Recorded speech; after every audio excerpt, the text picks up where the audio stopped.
Welcome to Direction Northeast. Hello, I'm Laura LaRue. This program is a presentation of the Communications Department of Northeast State Community College. Imagine you're a professional dancer and actor. After a fall, your life is forever altered. You are left paralyzed from the waist down, and as you rebuild your life, you're forced to re-examine everything you know about yourself. This episode of Direction Northeast focuses on the show It's Not About the Chair, an intimate look at life with paralysis.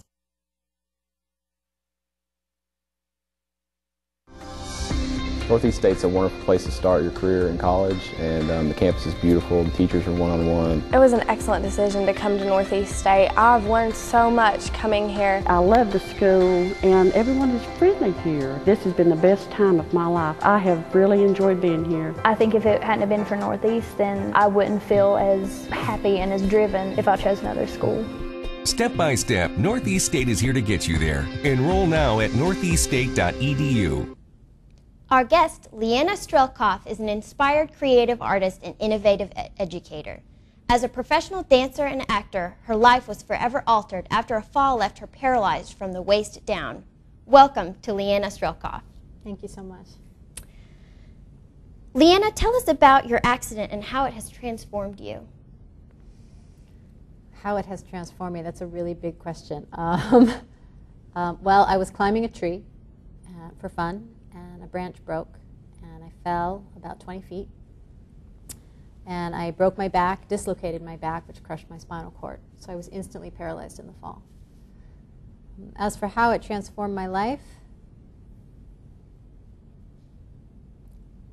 in really every way possible. Obviously a lot of physical changes. Having been an outdoors woman my whole life and a dancer, there was a tremendous amount to learn to be able to manage independently in the world, to be able to drive and go to the grocery store and put my clothes on and use the bathroom, all those kinds of things. But it was also an opportunity for me to reevaluate how I was living. I had been a very anxious person up until that point, trying to control my life, control how things were moving, trying to steer my life always exactly where I wanted to go, the way I wanted it to go. And after I fell, it was an opportunity to engage with my life in a different way. And it's been really great, because I am a much happier person now than I was before I was injured. I'm much more at ease, I'm much more grateful, and there's just much more joy in my life, actually. I think a lot of people, if some kind of tragic accident happens to them, they take it as that they're less of a person somehow. But you've taken your accident and your circumstances, and it seems like it's made you more of the person you are today. I think that's really true. I think it was an opportunity to step into myself in a much bigger and bolder way. And I chose to say yes to that opportunity. Amazing. How long has it been since your accident? 9 years, almost exactly. We're just, the anniversary is October 4th. So. How has it affected your outlook on life in general? My outlook on life.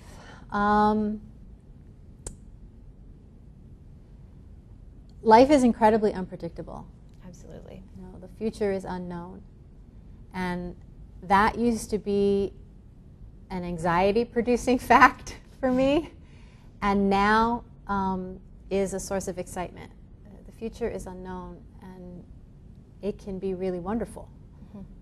So it's definitely changed how I engage with that fact. And I think you appreciate all the small moments in life that maybe perhaps you took for granted before. I think that's very true. When I was first injured, I would notice that some days would be really hard and some days would be really great. And I was equally paralyzed on both of those days. And so it would have been convenient to say, oh, I'm bummed out because I'm paralyzed. But in fact, it doesn't have to be that way. And so I would have plenty of days, and still do, where I'd be driving along and there'd be a gorgeous sunset. Or now, you know, hearing my son laugh. Those things are brilliant. So I think that's absolutely right, as far as appreciating more what's around me and appreciating the fact that I'm still alive and that I have as much use of my body as I do, because I could easily have been far more injured than I was. Yeah, in your biography it says that when you fell out of the tree, you didn't even get internally you were pretty busted up, but that externally you didn't even have a bruise.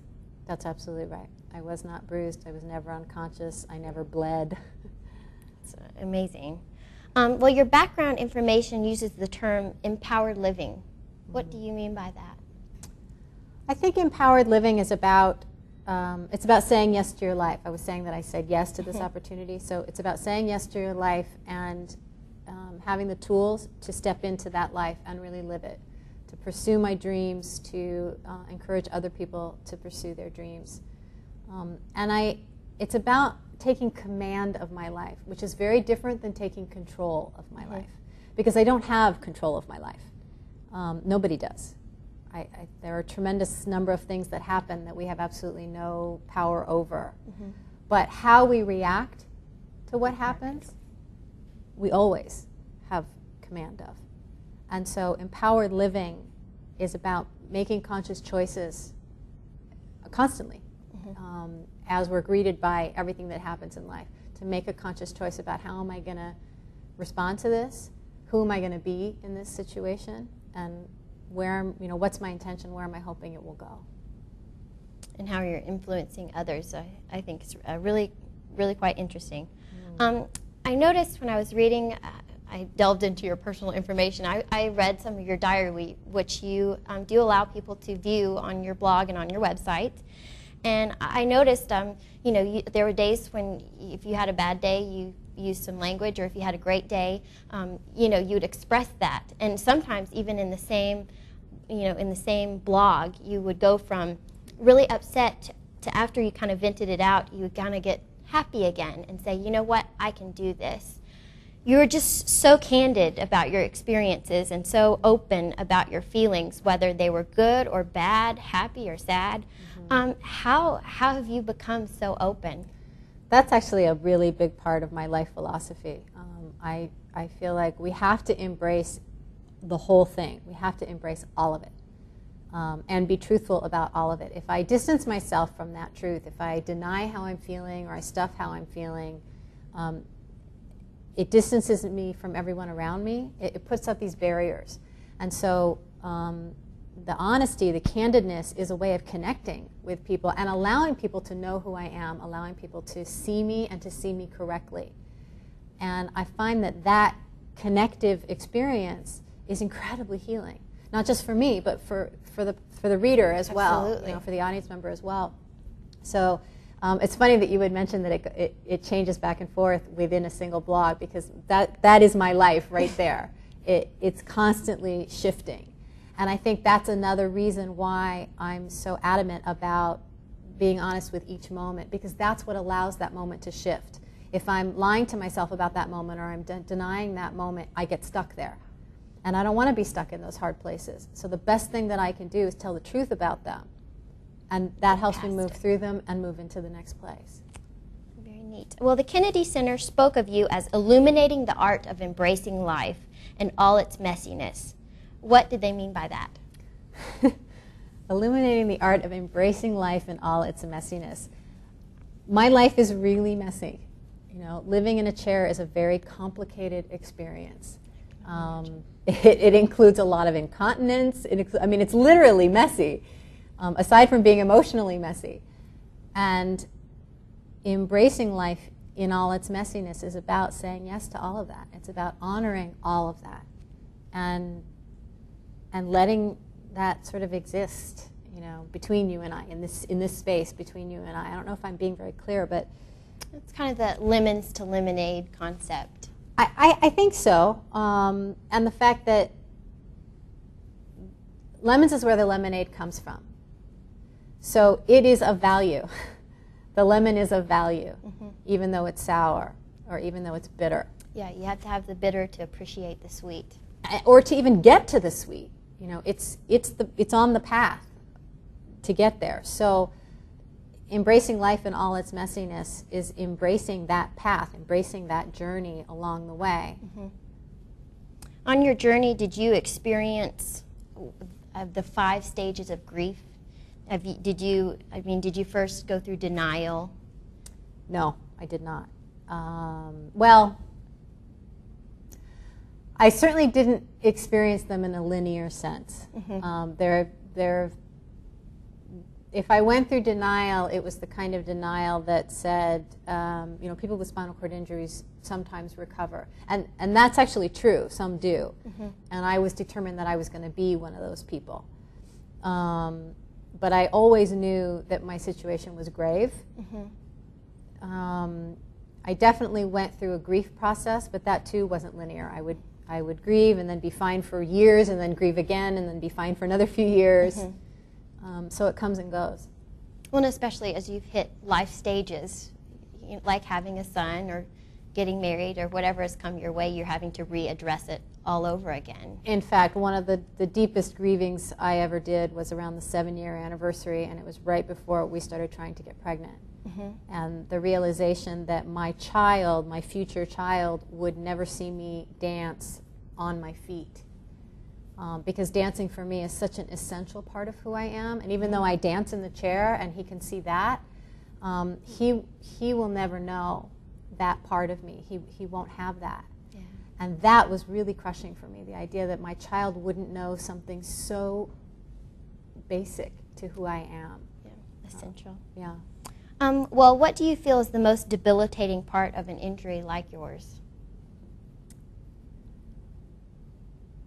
The most debilitating part, I think it's the constant contribution that paralysis makes to my life. Like my paralysis has not changed in 9 years. I'm exactly as paralyzed as I was when I hit the ground. But it causes other problems, and those continue to get worse. So for instance, my bones have gotten weaker and weaker and weaker, and I've had 3 fractures since I've been injured, 2 of which were extremely severe. Other internal organs aren't working exactly the way they should be, and so that causes additional problems. That's really the hard part, is that although I am no less paralyzed, I am slowly becoming more disabled. And the battle's never over, it doesn't seem like. It's absolutely not ever over. Well, your injury is labeled a complete injury. What does that mean to you? What does it mean to me? A complete injury refers to total paralysis, meaning that there was no sparing. Some people can have a spinal cord injury and have certain sensations that they retain or certain function that they retain. I lost all sensation and function at a certain level of my spine. So from the waist down, all sensation and all function. That's what complete means. It does not mean that your cord was severed. It's actually very rare for a spinal cord to be severed in a spinal cord injury. Do you feel like the background and kind of the muscle memory of you having a dancer's body gives you an advantage to overcoming paralysis? Oh, absolutely. Absolutely. I spent 2 months in a rehab hospital in Colorado, and really most of what I had to work on during that time was all mental and emotional. Absolutely. The compensation with my body I learned super fast, because I know where my body is in space, even if I can't feel where my body is in space, which I can't. So the compensation part was really simple for me to learn. It did not take long at all, and I think that has everything to do with having lived so completely in my body for 30-some years before I was injured. Amazing. Have the performing arts been quick to accept your message, your new art form from your chair? I don't think the performing arts considers it a new art form at all. I think to be an actor and a storyteller, it doesn't much matter the package that you come in. Where I see that more is when I'm dancing. The dance world and audience members, I think, are quite shocked that people in chairs and people with disabilities dance. And there are some phenomenal professional dance companies who are spreading that message. Axis Dance is one of those in Oakland, California, and I've done some work with them. Been very, very fortunate to train with them a little bit. And I think there's where it sort of turns people on their ear, because we have a certain perception of who can dance and what it means to dance. And neither of those things generally include a wheelchair, and it's completely untrue. You wrote and performed a one-woman play called Caterpillar Soup. What is it about, and why did you choose the name Caterpillar Soup? Caterpillar Soup chronicles the first 2 years that I was injured. It begins on the day that I fell, and it ends on the 2-year anniversary. And it is essentially a story of the spiritual journey that I went through, the spiritual transformation, and it's also at its heart a love story. Because at the time that I was injured, I was with my boyfriend, whom I'd only been dating for a couple of months. And he stuck around, and we had to forge our relationship in the context of this catastrophic event. So it's also really about him and I and our transformation as a couple. Caterpillar Soup refers to what happens inside a cocoon. The opening monologue, or the opening little prologue to the play, is that when instinct signals it's time for transformation, a caterpillar excretes its own cocoon. But before it can begin to form wings, it must completely dissolve, becoming, in essence, caterpillar soup, which is scientifically correct. It has to dissolve before it can become something new. And I feel like that's exactly what happened to me, that I had to let go of who I was, who I thought I was, and who I wanted to be in order to discover who I was becoming. And many of the things that I was came back to me. I'm not a completely different person by any means. But I had to go through a dissolving period that was very, very challenging and really worth it. That's such an appropriate metaphor for what happened. And it's funny because, you know, you see your life before as being the caterpillar, and now you're the butterfly. Yeah. I noticed towards the end of the video, it shows you back at the tree that you, I'm assuming, fell out of, and you're hugging it. And I just think that's you've accepted it, and you're moving on, and you're just embracing your life, which is very amazing, very touching. What has been people's response to your show, Caterpillar Soup? Oh, the response has been phenomenal. Far more intense than I ever expected. I opened the show for a 3-weekend run, and that original run ended up getting extended 5 times, and it played for 6 months of weekends. Really? Because people kept coming back. I had people who came 3-4 times to see the show, which I mean, I never imagined anything even remotely like that would happen. People sent me cards, they sent me gifts, I own Butterfly everything, and it's because it's come to me from people who have seen the show. And then it immediately started touring, pretty much, and has been touring nationally ever since. Where all have you gone with that?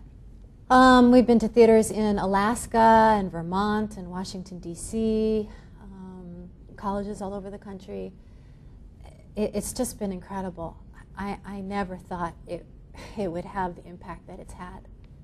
It's been an extraordinary experience to be part of it. It's such a tool. Just watching it just really it evokes something, I think, out of anybody who would watch it. You work a lot with younger children, introducing young children to the finer skills of make-believe. How do you find they respond to the issue of having disabilities?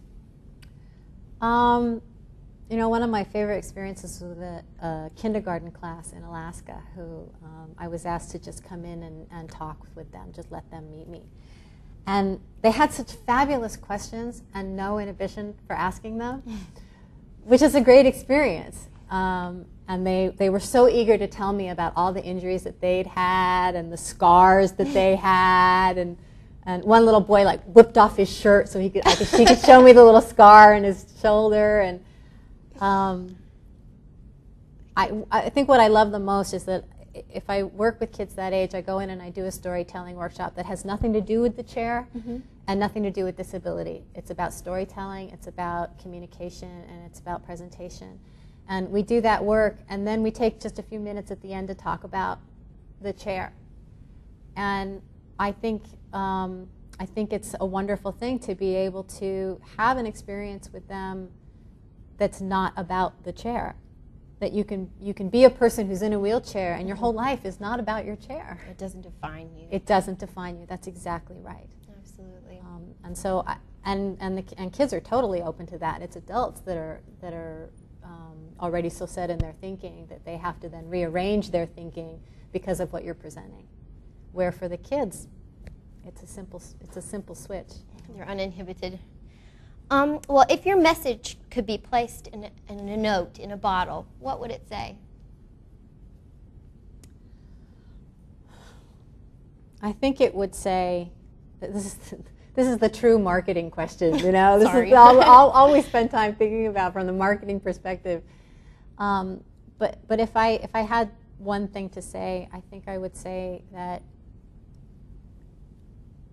obstacles or challenges are not what keep us from living the lives we want to live. They're not what keep us from attaining our goals or living our dreams. It's our relationship to obstacles or challenges that keep us from doing things. And we can change that at any time, even if we can't change the obstacle or the challenge. Well, what about teaching others to live with disabilities makes you feel the happiest? I want to see people really thrive. I want to see people on fire about life and out there being their biggest, grandest selves. I mean, that's the world that I want to live in. And if what I share can help people step onto that road or help them step further on if they're already on, that means everything. Absolutely. Absolutely. Well, you have such an amazing testimony, and I just want to say thank you very much for being here with us today. We'll be back in just a moment to wrap up Direction Northeast. Northeast State's a wonderful place to start your career in college, and the campus is beautiful, the teachers are one-on-one. It was an excellent decision to come to Northeast State. I've learned so much coming here. I love the school, and everyone is friendly here. This has been the best time of my life. I have really enjoyed being here. I think if it hadn't have been for Northeast, then I wouldn't feel as happy and as driven if I chose another school. Step by step, Northeast State is here to get you there. Enroll now at northeaststate.edu. That concludes the program for today. We discussed making the most of life in spite of disabilities with Lyena Strelkoff. Community is very important to the students at Northeast State Community College, and this program takes a look at a few of the subjects they find important. Until we meet next time, and on behalf of the students, staff, and faculty of Northeast State Community College, I'm Laura LaRue, and this is Direction Northeast.